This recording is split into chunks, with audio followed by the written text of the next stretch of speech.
Այս խոսակցությունը սկսվեց որպես հայհոյախոսության հետ սահմանակցող վեճ,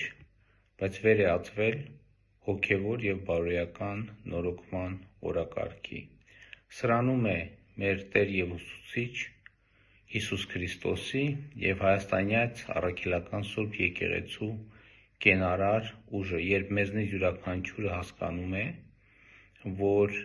հայաստանյաց առաքելական Սուրբ Եկեղեցու հոգևոր և բարոյական նորոգման օրակարգը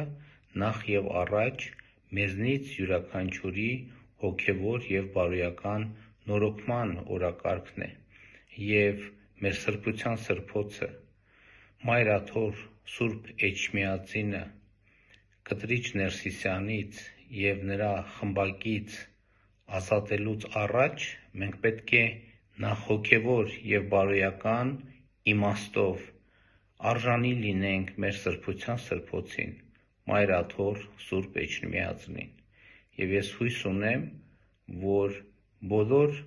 այն մարդիկ, ովքեր այսօր մտածում են և պատրաստվում են ներկա գտնվել հովանավորանքի սուրբ և անմահ պատարագին, այս օրակարգը և գիտակցությունը ունեն իրենց մեջ։ Սա ճանապարհ է մեր սրբության սրբոցը Մայր Աթոր Սուրբ Էջմիածինը ազատագրելու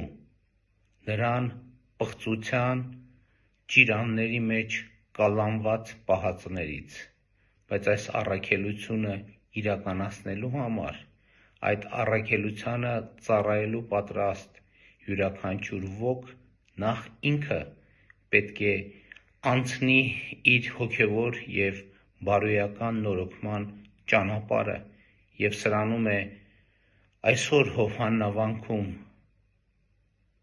տեղի ունենալիք սուրբ և անմահ պատարագի խորհուրդը և